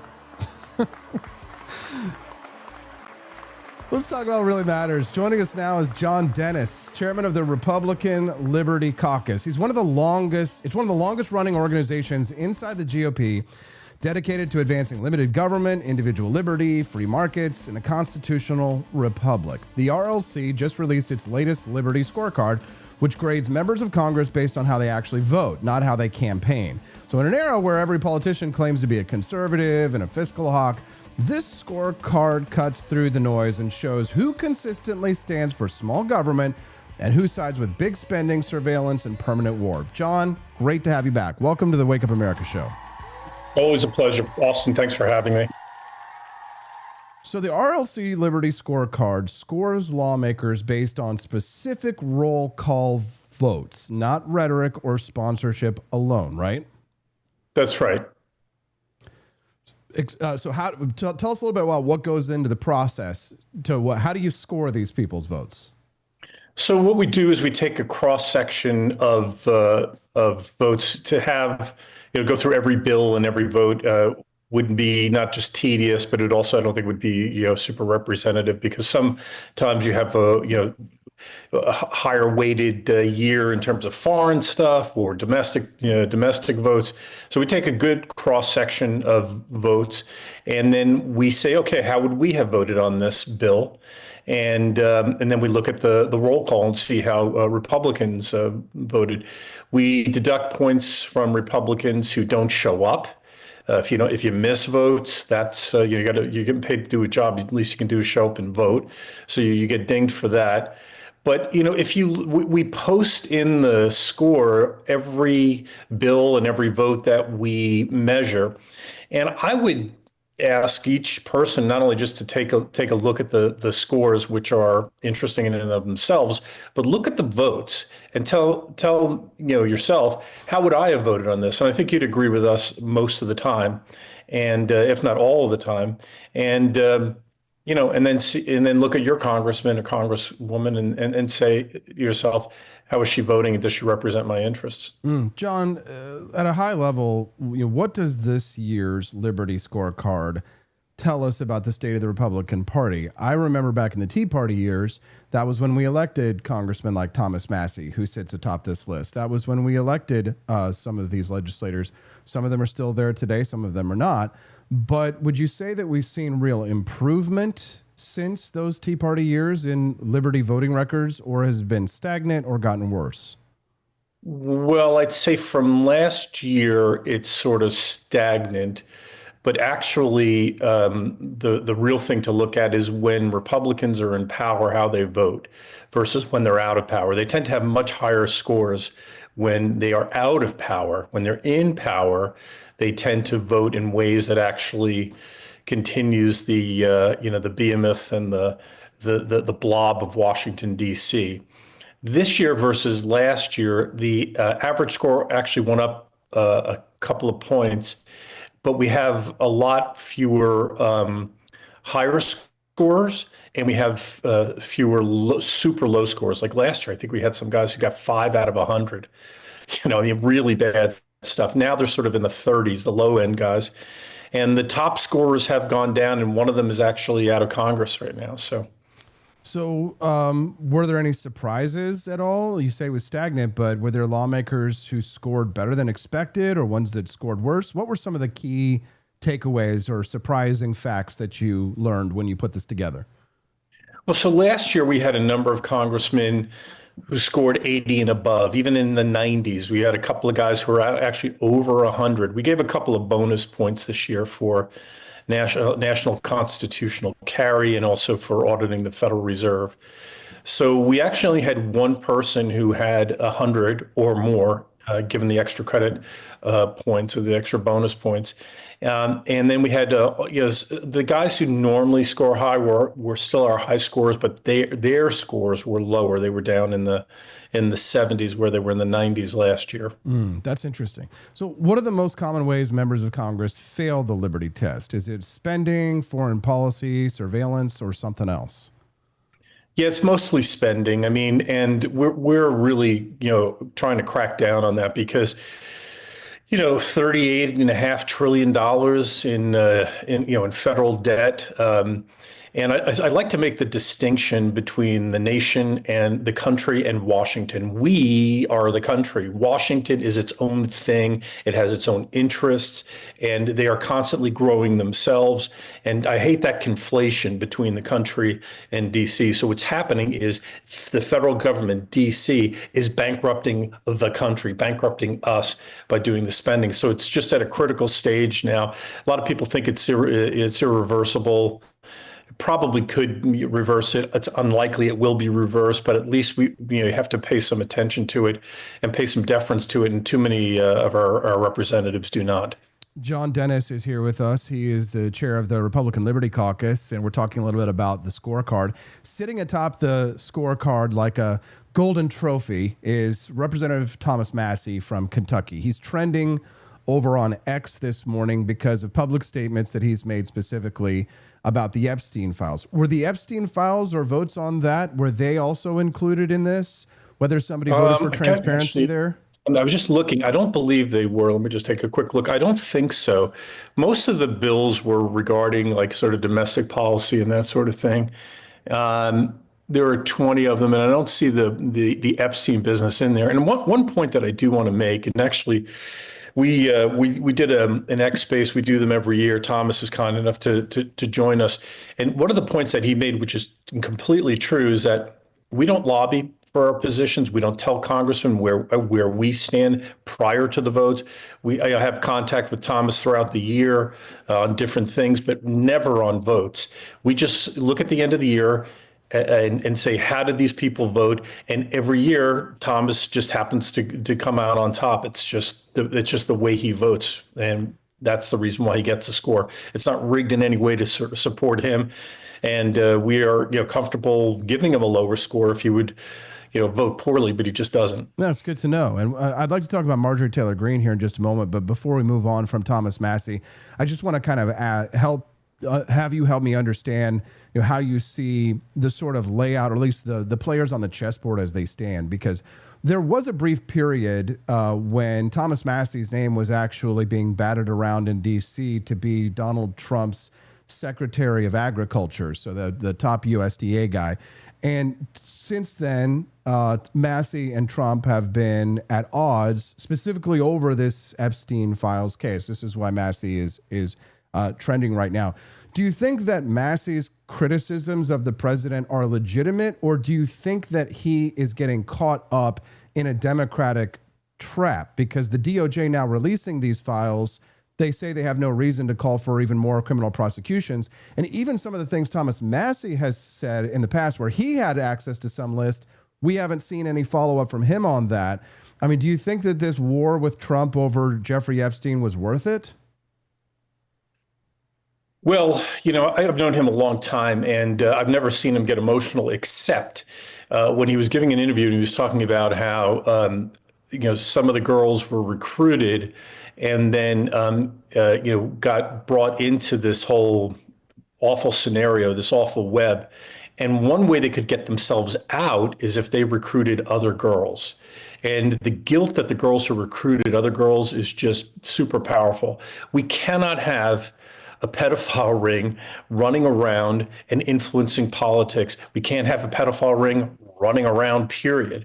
So was it worth it? Absolutely. And, Thomas is, he's not super ambitious about moving forward. He's, constantly, I see him on X being bandied about as Massie 2028.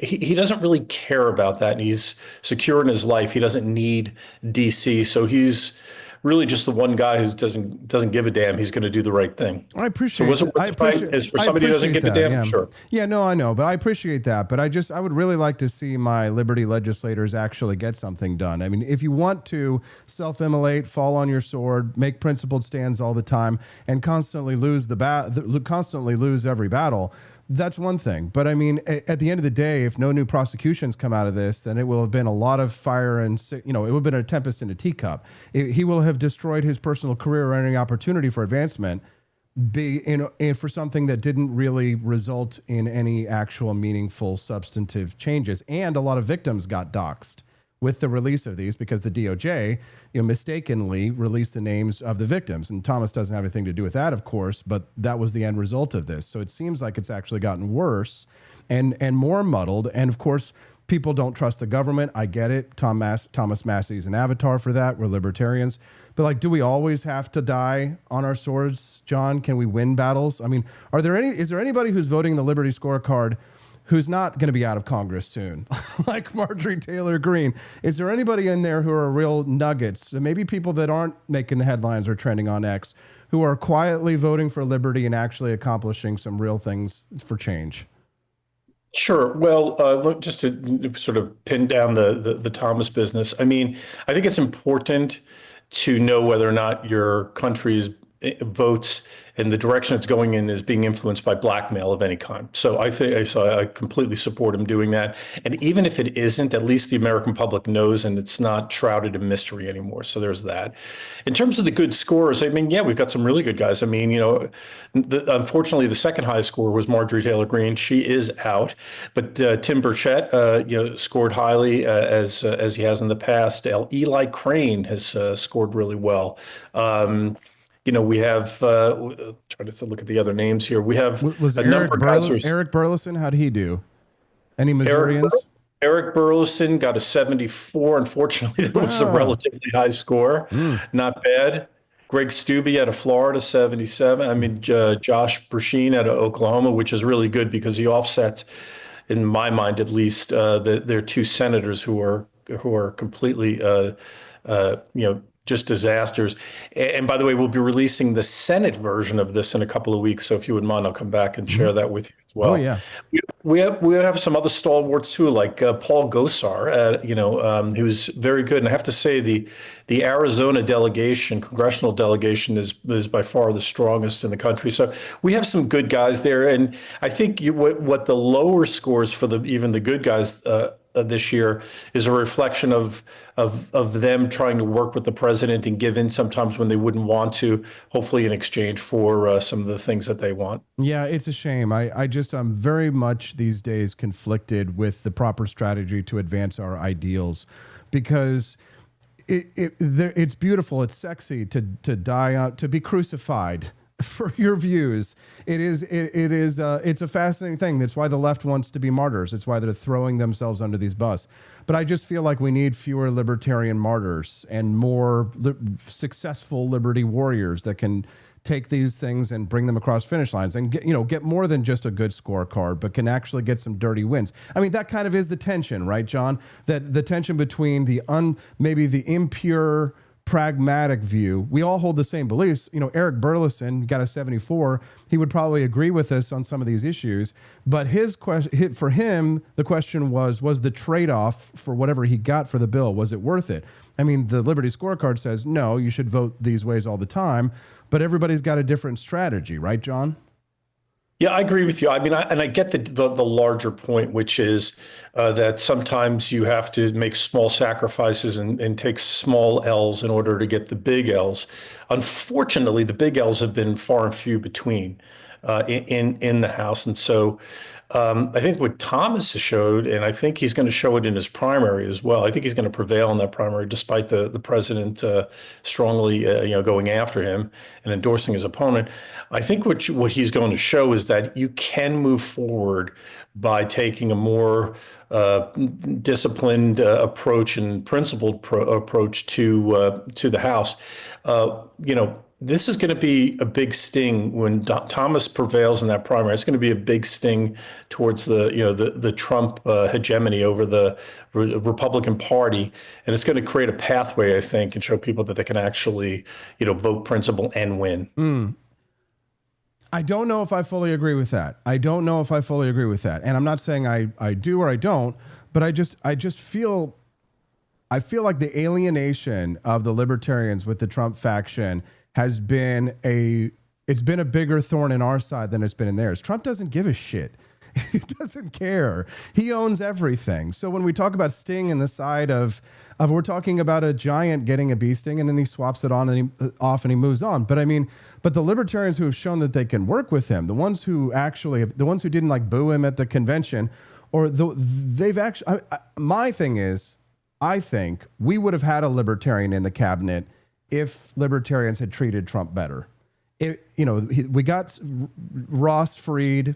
Yes, we got some tax cuts. Trump has made some meaningful wins for liberty. He's very impure. He's not a libertarian, but he gets more libertarian shit done than people who call themselves libertarians get done, John. So it's kind of like, I guess maybe it's not that I disagree on the principles, but I'm starting to sort of disagree with the tactics to some degree. Can you understand my frustration?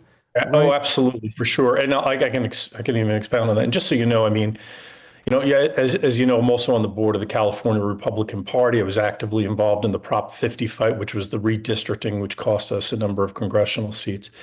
The president did not get involved in that fight, and one of the reasons why was because he doesn't like to take losses and put them on his record. And I think the wins and losses are very big and important to him, and that's why this Thomas thing is going to sting. I'll also tell you that I'm friends with Senator Paul, and I urged Senator Paul to endorse the president. He said he wanted to. He never did in 2024. He did after the fact. And I think that created some unnecessary friction.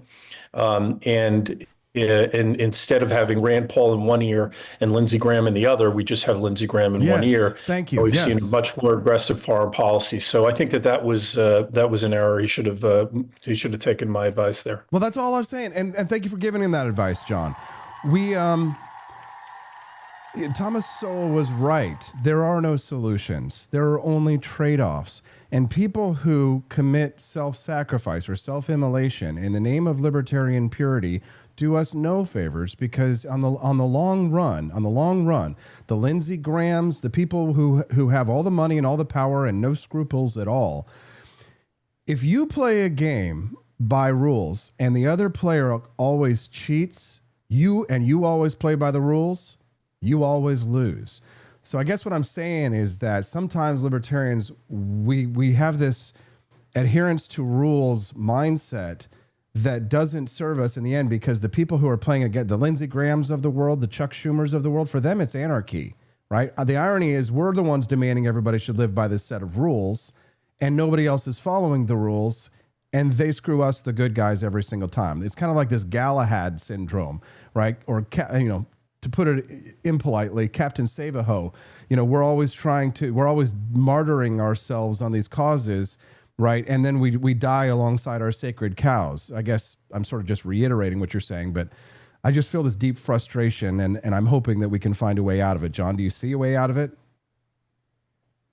Well, yeah, but by the way, I want to fault the president here on the same issue. I mean, to me, the liberty message isn't just this sort of principled, ethereal thing that we hope to strive and end up in nirvana someday. I mean, to me, the liberty message is the most practical way of moving forward. The country gets torn apart the farther away we move from liberty, and here we have an opportunity for the president to cut the spending. And to me, Washington is, when it's not make work, it's largely a fundraising and a money laundering operation for the Democrats. The Democrats who want to impeach and ruin Trump. And so what does he do? He keeps funding it. The fraud is right out in the open now. We have all these citizen journalists exposing it every day. Wait till you see the stuff that's going to come out of California. It's only just begun. The vast amount of these programs are ending up back in Democrat coffers. Look, in 2020, Lindsey Graham in South Carolina, a state with 6 million people, red state, if he wins the primary, he ain't losing. The Democrats spent $100 million to try and unseat him in that race. What does that tell you? It tells you they have money to burn. By the way, they spent the same amount against Mitch McConnell that year. And Mitch McConnell's not going to lose if he wins the Republican primary in Kentucky. They spent another $100 million. They have money to burn. Where is that money coming from? And it's coming through this laundering operation that's basically our tax dollar. It is our tax dollar. So, it's really the most practical thing for the president to do, to follow the liberty agenda, to get all this money out of Washington, D.C., which ends up invariably coming back to attack Republicans. No, I completely agree. I don't see Thomas Massie getting primed out. I saw Marjorie Taylor Greene get bullied out. And I want fewer Marjorie Taylor Greenes getting bullied out. But I mean, I feel like, unfortunately, John, so many of our problems seem to be of our own making. And until we realize that, until we change, nothing will change. Until we change, nothing will change. We have got to build up a power base, John, of money, power, influence. We've got to build up gold and silver reserves, buy guns and ammo and gold and land, and build up a power base of people who believe what we believe, so that we can actually get some representation and get some things done. Until then, it's all just chatter on the podcasts and the internets. John, where can people find out more or read about the RLC's Liberty Score, and when will we see you again for the Senate version? So they can find it at the very great website, rlc.org, Republican Liberty Caucus.rlc.org, and also find us on Twitter at @rlibertycaucus. The Senate version is in draft form right now. It's just about ready to go. We just have to, get it organized with the folks who want to hear about it and the media, and it'll be ready in the next couple of weeks. So look forward to coming back and discussing. We'll see John again in 2 weeks from now. John, thank you very much for your time. Thank you for your tireless advocacy for the ideals of limited government, and we'll look forward to talking to you again very soon. Always a pleasure. Thank you. Thank you very much. And thank you, Connor Martin, over there in the chat. Look at you being all generous. And thank you very much, sir. The money just kind of flows circular. Connor Martin is another Missouri patriot. He's also running for office here. He's running for a local office in Missouri. Check out Connor Martin's campaign for liberty. And if you like Missourians, Tony Lavasco as well, I also highly recommend. I'm sending them money, and I hope that you will too, because they are good men. And we need good men. We've got to build up a base of power and of money, and we're going to build up our influence. The For Liberty Network has got 4 shows, and we're about to have 5 shows. 5 shows on this stinking network. Remember 3 years ago it was just me in a back room in a beer smelling, vomit soaked speakeasy?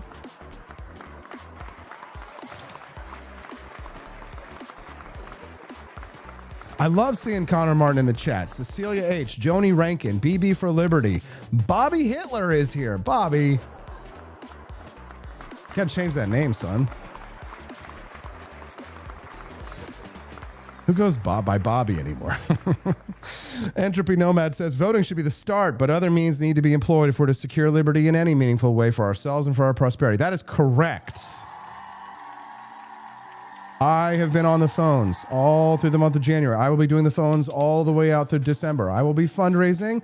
I will be building an army. I will be preparing for the next fight. And thank you for being a part of it. If you made a donation this morning, you helped to unlock the bonus content. I'm super grateful for it. Rumble has been so insanely generous to us that they have actually given us commercials that pay well. And we are so glad for that. Let's do it. Let me tell you about the Valentine's Day sponsor. Guys, Connor Martin, what are you doing? Are you going to try and take the lovely lady out to dinner? Don't do that. Just go to Chicago Steak Company. Write this down. She's going to love it. Heart26. Chicago Steak Company, code HEART26. Look, you could fight for a reservation at some overpriced restaurant. You're going to spend probably more money. You're going to sit there surrounded by strangers. You're going to rush through the meal. They're going to try and get you out the door as quick as you can. Or you could stay home, stay together, and have a way better experience.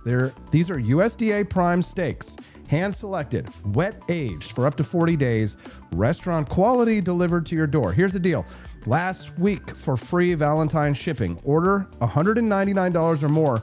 Use code HEART26 and you get $145 in free gifts. That's 2 Maryland crab cakes, 6 Italian chocolate pastries, and free shipping. So you've got appetizer, main course, dessert. Connor, she's going to love it, okay? Go to mychicagosteak.com/heart26. That's mychicagosteak.com, and the code is HEART26, okay? Link is in the description. Have a wonderful day. Enjoy the bonus content. The mini documentary is happening now. We'll see you guys right back again here tomorrow on the For Liberty Network and the Wake Up America show. Exit through the Grift Shop.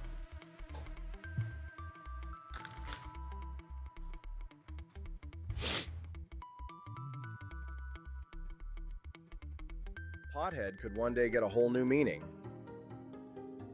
A new study suggests low doses of THC, the main psychoactive ingredient in cannabis, may protect memory and reduce brain damage linked to Alzheimer's when combined with an anti-inflammatory medication.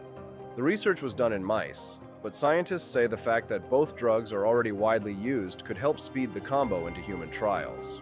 If you develop a new compound, it can take 10 to 20 years to reach patients, Dr. Chu Chen, a professor in the Department of Cellular and Integrative Physiology at UT Health San Antonio, said in a press release. In this case, both drugs are already approved, he explained. That gives us a real advantage. That's potentially huge, especially since more than 7 million Americans currently have Alzheimer's, and that number is expected to nearly double by 2060 unless scientists find new ways to prevent or cure it. In recent years, research into THC has found that it can have medical benefits, including anti-inflammatory and neuroprotective properties. In the US, the FDA has already approved synthetic forms of the drug to treat chemotherapy-related nausea and appetite loss in cancer and HIV patients. However, it has a downside. Studies have found THC can harm learning and memory, but the exact reason why wasn't clear. So Chen set out to investigate. Back in 2013, he identified a key culprit, COX-2, an enzyme linked to inflammation and pain. Normally, COX-2 is low in a healthy brain, but it ramps up during injury, infection, or disease. It plays a unique role in learning and memory, helping the brain strengthen or weaken connections between neurons. But when COX-2 becomes overactive, it can also drive cognitive decline. Doing this between age 45 and 64 can lower your risk of dementia by 45%. When THC is given, it unexpectedly increases COX-2 in the brain, Dr. Chu Chen found in the study. That increase is closely associated with learning and memory impairment. In the past, researchers tried giving Alzheimer's patients COX-2 inhibitors, a class of medications that block the enzyme to reduce inflammation. But the treatment failed to improve their cognition, and it was linked to dangerous cardiovascular side effects. That's where Dr. Chu Chen's latest work takes a different route. Endocannabinoids, cannabinoids produced naturally in the brain, act on the same receptors as THC but often have the opposite effect. One key endocannabinoid, 2-AG, reduces COX-2 activity and cuts neuroinflammation. So Dr. Chu Chen asked a simple question. Can we block THC's inflammatory effects while keeping its benefits? The answer may be yes, with a little help from celecoxib, an anti-inflammatory drug and COX-2 inhibitor widely prescribed for arthritis and pain. Celecoxib has been used for decades to relieve pain, swelling, and stiffness in arthritis patients. In the study, researchers used very low doses of a THC extract and celecoxib, far below levels linked to heart risks in past Alzheimer's trials. Mice were given 3 mg per kilo of THC and 1 mg per kilo of celecoxib per day, the equivalent of about 18 mg THC and 6 mg celecoxib daily for a 165-pound person. They tested the combination in 2 Alzheimer's mouse models, one for beta amyloid plaques and another for tau tangles, 2 hallmarks of the disease in the brain. Dr. Daniel Amen, a psychiatrist and brain imaging researcher, is revealing 4 red flags that may signal you are in the early stages of Alzheimer's disease. Alzheimer's starts decades before you realize, 4 warning signs your brain is in trouble. Treatment started before memory symptoms appeared in the mice, so researchers could gauge whether the combo could prevent or delay Alzheimer's. The mice were dosed once daily for 30 days. The team found that low-dose THC alone improved some cognitive performance and reduced a few disease markers, but it also increased signs of inflammation. The combination, however, produced stronger results, with improved learning and memory, reduced beta amyloid plaques and tau tangles, and lower markers of brain inflammation. Further analysis showed genes tied to brain function, inflammation, and Alzheimer's risk had also shifted back toward healthier levels after treatment. What really mattered was behavior, Chen said. If cognition is not improved, then the treatment doesn't matter. And that's where the combination clearly worked better than THC alone. Looking ahead, the researchers are planning future studies to see whether the drug combo can slow disease progression or even reverse damage after symptoms appear. The combination reduced classic hallmarks of Alzheimer's in the brain, researchers found. This work has taken many years, but now we're at a point where basic neuroscience discoveries are pointing towards something that could realistically move into the clinic, Chen said.